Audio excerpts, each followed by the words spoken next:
Stage మీద చెప్తే ఆయన పరువు ఆయన తీసుకున్నాడు కదా. నైట్ పూట హైదరాబాద్ మందకాలు తాగుతున్నట్టుంది, దిగుతలేదు ఆయనకి, దిగుతలేదు. నైట్ తాగిన పొద్దుగాలు దిగుతుందా, మళ్ళీ ఇంకో పెగ్గి వేస్తాడు, అది ఇది కలిపి ఎక్కువ అవుతుంది. మరి ఈయన పరిస్థితి అట్లే ఉన్నట్టుంది. ఏదైతే ఏంది అంటారు కదా, ఏ దొడ్లో కడితే నా దొడ్లో ఇంత చాలు అన్నట్టుంది ఈయనది. ఏమైతే నాకు పైసలు వస్తే చాలు అనుకుంటున్నాను.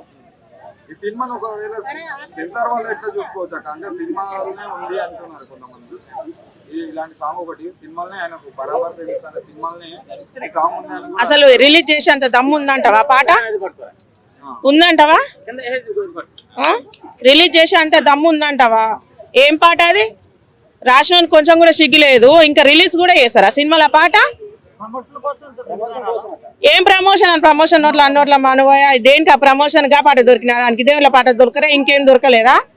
గదొకటే దొరికినా దానికి, అంత కమ్మ ఉన్నది ఆ పాట, అయినా సొంపుగా ఉన్నది. ఇంకో పాట వాడుకునేది ఉంటివి, నేను కోర్రా చెప్పేటోడు. రాసినోనికన్నా బుద్ధి లేదు. అదే మరి రాసినోనికన్నా బుద్ధి ఉండాలి కదా, అందుకే ఆయన మొహం లెక్కనే ఉంది, అది కూడా ఆయన మొహం లాగానే ఉంది. ఎందుకు చెప్తాడు, ఎందుకు చెప్తాడు? ఒక జర్నలిస్ట్ కి అడిగే హక్కు ఉంది. నువ్వు బయట పెట్టినప్పుడు ప్రశ్నించే హక్కు ఉంది. నువ్వు ఇన్ని రోజుల నుంచి చూడని వచ్చిందా నీ కాడికి?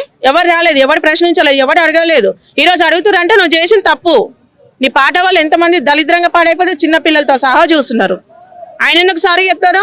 అసలు జర్నలిస్ట్ చెప్పాల్సిన అవసరమే లేదు. సారీ తప్పు చేయలేదని, తప్పు చేసిన చెప్పమని చెప్పు. వీడు తప్పు చేసిండు, వీడు బయటకు వచ్చి చెప్పాలి. వాళ్ళ నాన్నగారు వాళ్ళ ఇంట్లో అమ్మగారు కూడా అంటే చెప్పుకోవట్లేదు అంటారా, ఇట్లా ఇంతకాలం చేస్తున్నా కానీ యాటిట్యూడ్ అనేది ఇంతకు వీడికే సగం ఇజ్జత్ తీసిండు, ఇంకేమి ఇజ్జత్ చెప్పుకుంటేందుకు?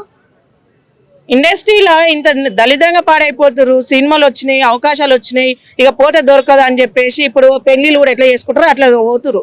కానీ దాంట్లో రూపాయి కూడా అర్థం లేదు. నీకు పైసలు లేకపోతే హైదరాబాద్ మస్తుగున్నాయి సిగ్నల్, అడిగానే వేస్తాము, మనుషులను పెట్టాను. ఏం పాటలు, ఆ పాటలు పాడగానే అర్థం ఉండాలన్నా, సొసైటీ మారేటందుకన్నా దేనికన్నా చెప్పురు, అందరూ యాక్సెప్ట్ చేస్తారు. జర్నలిస్టు ఆయన ప్రశ్నించిండు, అందరు నోరు మూసుకొని చేత కాకుండా ఎవడుండడు. ఓన్ పిల్లం ఎక్కడ పోతే నా పిల్లం బాగుంటుంది చాలని ఎవడు ఊకోడు, అడుగుతారు.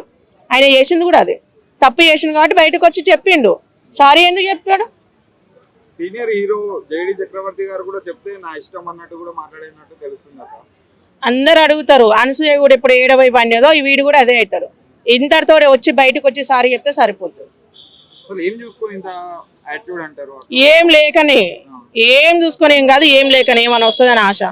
ఏముంది ఆయనకు చూసుకోనికే, ఏముంది ఆయనకు చూసుకోనికే? ఇంకా డబ్బుతోటి అయితే దానికి ఆడ డబ్బు ఉంటే ఎటవరకు అది చేసి ఊకుంటారా?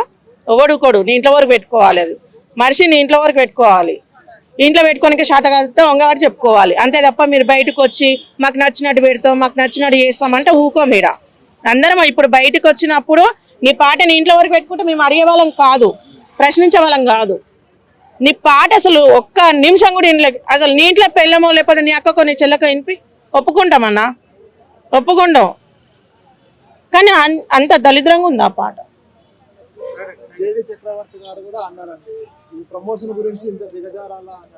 అవును, మరి ప్రమోషన్ కోసం అంత నీచంగా దిగజారాల్సిన పని లేదు. ఇప్పుడు ఆయనకి మాకు వ్యతిరేకం ఏం లేదు.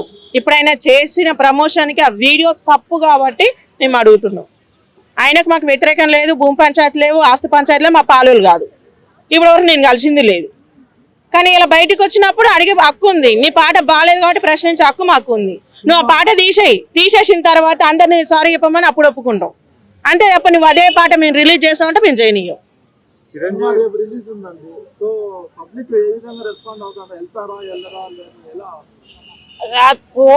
పోవడం అయితే ఒక సినిమా అంటే తెలుసుకోనికి, అబ్బా ఆరాటం ఏమో ఉందని, అలాకపోతే ఏమీ ఉండదు. ఒకప్పుడు సినిమాలు చూడాలంటే ఎంతో మంచిగా అనిపి, ఇప్పుడు చూడరు. ఫ్యామిలీతో ఎవడన్నా ఇప్పుడు పిల్లల్లో తీసుకొని ఎవడన్నా పోతుండా, సింగిల్గా పోతుండు. ఎందుకంటే వానికి కూడా అర్థమవుతుంది ఇట్లుంటాయి సినిమాలు అని. దానివల్ల అర్థం ఉండాలి కదా.